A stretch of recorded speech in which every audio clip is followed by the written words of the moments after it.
Namaste everyone. Welcome to Funglish with Lucky, where English becomes easy, fun and meaningful. आज हम पढ़ने वाले हैं एक touching and humorous story by Charles Dickens called Pip's adventures, जो कि उनके एक फेमस नॉवल ग्रेट एक्सपेक्टेशन से ली हुई है. This chapter beautifully mixes childhood, innocence, fear, love and humour. और ये जो स्टोरी है हमें गरीब अनाथ बच्चे की ज़िंदगी दिखाती है जो इंग्लैंड के गांव में रहता है, इंग्लैंड के एक विलेज में रहता है. उसके पहले हम एक हमारा जो ऑथर है उसके बारे में देख लेते हैं. Charles Dickens was one of the greatest English novelist of 19th century and he wrote about poverty, injustice and the struggles of ordinary people, especially children. है ना. तो हमने देखा कि चार्ल्स डिकन्स जो है वो 19वीं सदी के एक सबसे महान अंग्रेजी लेखकों में से एक थे. उन्होंने गरीबी, अन्याय और आम लोगों, खासकर बच्चों के संघर्ष पर लिखा. His stories, though written long ago, still touch our hearts because they talk about human values, love, kindness and hope. है ना. उनकी कहानी आज भी दिलों को छू जाती है क्योंकि वो इंसानी मूल्य, प्यार, दया और आशा की बात करता है. अगर हम देखें कि ये चैप्टर कहाँ हुआ है, इसकी जो स्टोरी है उसकी सेटिंग क्या है. The story is set in a small English village near the marshes full of fog and silence. Pip, जो कि हमारी कहानी का मेन कैरेक्टर है, प्रोटैगनिस्ट है, he lives in a humble cottage with his sister Mrs Joe Gargery and her husband Joe the blacksmith. The time is the early 19th century when life was really terrible and hard for poor families. तो हम यहाँ देखते हैं कि कहानी एक छोटे से अंग्रेजी गांव में सेट है जहाँ आसपास दलदल और कोहरा है. पिप अपनी बड़ी बहन मिसेस जो गागरी और उनके पति जो के साथ एक छोटी सी झोपड़ी में रहता है. यह 19वीं सदी के एक शुरुआती समय की बात है जब गरीब लोगों की जिंदगी बहुत दुष्कर और बहुत कठिन थी, हार्ड थी. The environment feels dull, strict and realistic, जैसा कि डिकन्स ने अपने समय के गरीब लोगों की जिंदगी को देखा था. अगर हम स्टोरी के मेन कैरेक्टर्स की बात करें तो फर्स्ट है पिप. पिप, जिसका पूरा नाम है Philip Pirrip. He is a poor orphan boy. He is innocent, emotional and sensitive. He is often scolded by his sister and finds comfort only in Joe's kindness. Pip, जिसका पूरा नाम फिलिप पिरिप है, एक गरीब अनाथ बच्चा है. वह भोला है, भावनाओं से भरा है और एक संवेदनशील यानी कि सेंसिटिव बॉय है. उसकी बहन हमेशा उसे डांटती रहती और उसे सिर्फ जो के प्यार में ही सुकून मिलता है. सेकंड कैरेक्टर जो कि है Mrs Joe Gargery.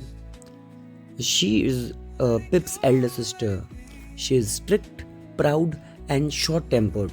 She constantly reminds everyone that she has brought up Pip by hand, meaning she raised him with difficulty and punishment.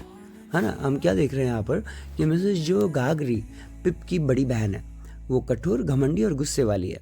वो हमेशा कहती है कि मैंने पिप को अपने हाथ से पाला है, मतलब दुख सुख झेल कर और डांट मार कर बड़ा किया है. तो पिप और पिप की बड़ी बहन मिसेस जो गागरी के बाद हम जो थर्ड कैरेक्टर देखते हैं वो है हमारे सामने जो गागरी. जो गागरी, जो कि हस्बैंड है मिसेस गागरी के, is a gentle and kind hearted blacksmith. He loves Pip deeply and treats him as his own सन.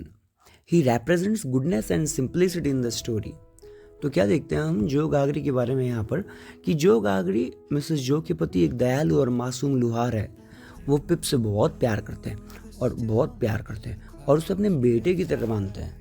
वो कहानी में अच्छाई और सरलता के प्रतीक है.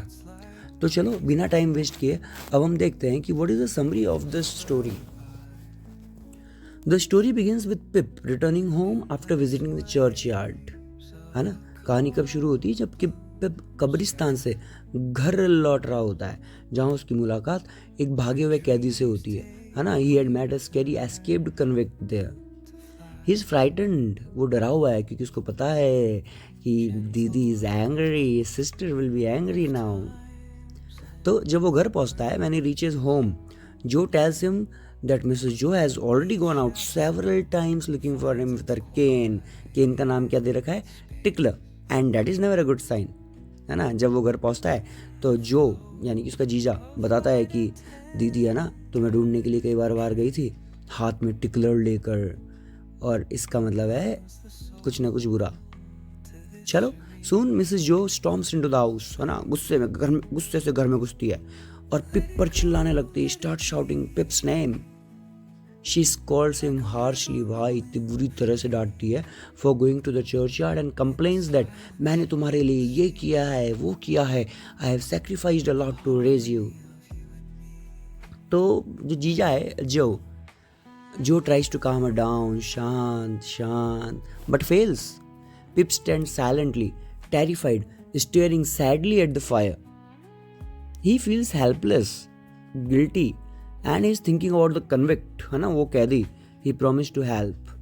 तो क्या देखते हैं हम यहाँ पे कि जो उसे शांत करने की कोशिश करता है पर अनसक्सेसफुल। बेचारा पिप चुपचाप डरा हुआ मन आग के लपटों को देख रहा है। उसके मन में वो कन्विक्ट की याद आ रही है, वो कैदी की याद चल रही होती है जिसे उसने मदद का वादा किया था। ठीक है साहब, स्टोरी कुछ आगे बढ़ती है और at dinner time Mrs Joe prepares bread and butter रफली मतलब समझ लो जैसे एहसान कर रही है। She cuts it as if she were doing a punishment rather than feeding someone. Pip gets a small slice, है ना, बच्चे को छोटा सा स्लाइस मिलता है। जो यानी कि जो हस्बैंड है मिसेस जो का, उसको भी छोटा सा स्लाइस मिलता है और मिसेस जो अपने लिए keeps the biggest one for herself, Lions share. तो क्या देखा हमने यहाँ पे कि खाने के समय, भोजन के समय मिसेस जो रोटी और मक्खन, है ना, रोटी पे मक्खन लगाती है और ऐसे लग रहा है कि वो खिलाने के लिए नहीं दे रही है, पनिशमेंट दे रही हो। पिप को एक छोटा सा टुकड़ा मिलता है, जो को भी मिलता है एक, और सबसे बड़ा टुकड़ा मिसेस जो अपने लिए रखती है। यहाँ हम देखते हैं Pip is hungry but he doesn't eat his bread. He plans to save it for the convict. When no one was looking, he hid it down his trouser leg. है ना, पिप भूखा है पर अपना ब्रेड नहीं खा रहा है। वो सोच रहा है कि ये उस कैदी को देना है, वो बेचारा भूखा होगा। जब कोई नहीं देखता है तो उसे अपनी पैंट के किसी साइड कॉर्नर में रख लेता है, छुपा लेता है। Joe notices Pip's missing bread and gets confused कि यार अभी तो यहाँ पर ब्रेड थी, एकदम से इसने कैसे खा लिया, गायब कैसे हो गया।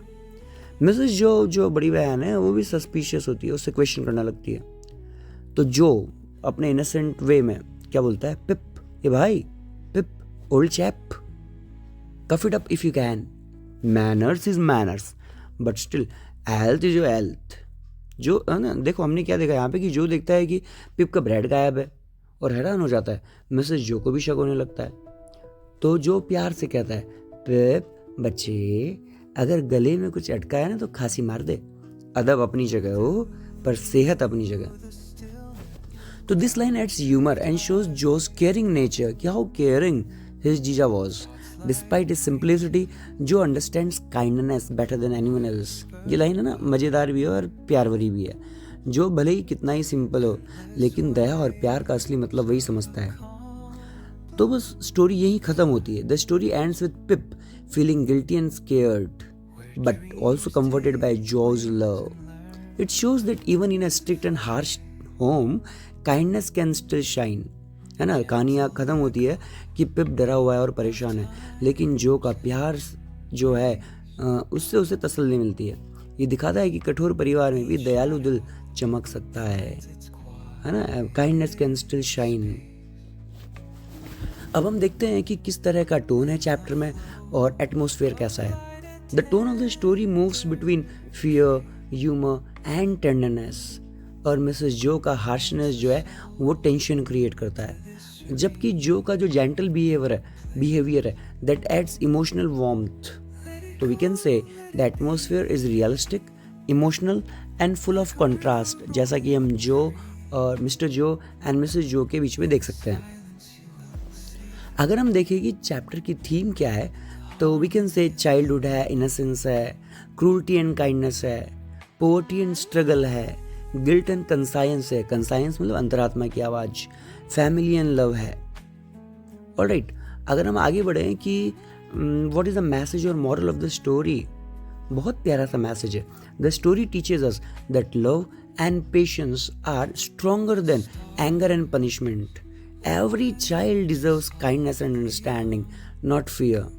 है ना। कहानी हमें क्या सिखा रही है कि प्यार और धैर्य यानी कि पैशंस हमेशा गुस्से और पनिशमेंट से ज़्यादा पावरफुल होते हैं, ज़्यादा माइटी होते हैं। एक और जो मैसेज मिलता है वो क्या, कि हर बच्चा प्यार और समझ का हकदार है, ना कि डर और पनिशमेंट का, ना कि फियर और पनिशमेंट का। अगर हम आगे देखें कि किस तरह के कैरेक्टर्स है हमारे चैप्टर में, उनकी क्वालिटीज़ अगर देखना चाहेंगे तो सबसे पहले पिप की बात होती है, जो कि एक छोटा सा प्यारा सा मासूम सा बच्चा है। वो इनोसेंट है, इमोशनल है, काइंड है और फियरफुल है। उसके बाद जो दीदी है मिसेस जो, वो थोड़ा हार्श है, डोमिनेटिंग है, प्राउड है और शॉर्ट टेम्पर्ड है। और मिसेस जो के हस्बैंड जो गागरी, जो कि पिप की जीजा है, वो काइंड हार्टेड है, हम्बल है, ह्यूमरस और जेंटल है। ऑलराइट, क्या देखा हमने, पिप एक भोला भाला सा, भावनाओं से हो रहा है, इमोशनल है, दयालु है और डरपोक है। जबकि मिसेस जो थोड़ी कठोर है, घमंडी है ना, और डोमिनेटिंग है, गुस्से वाली है।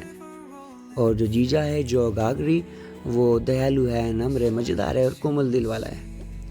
तो in short, पिप्स adventures is a touching story that shows how kindness shines even in harsh circumstances. Through Pip's innocence and Joe's goodness, Dickens reminds us that humanity and love can exist even in poverty. क्या है कि पिप्स adventures एक emotional story है, sensitive story है, जो दिखाती है कि कठिन परिस्थितियों में भी दया की रोशनी चमक सकती है।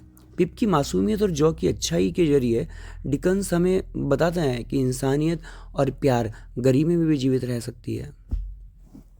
तो that was पिप्स adventures, a timeless story of love, fear and innocence.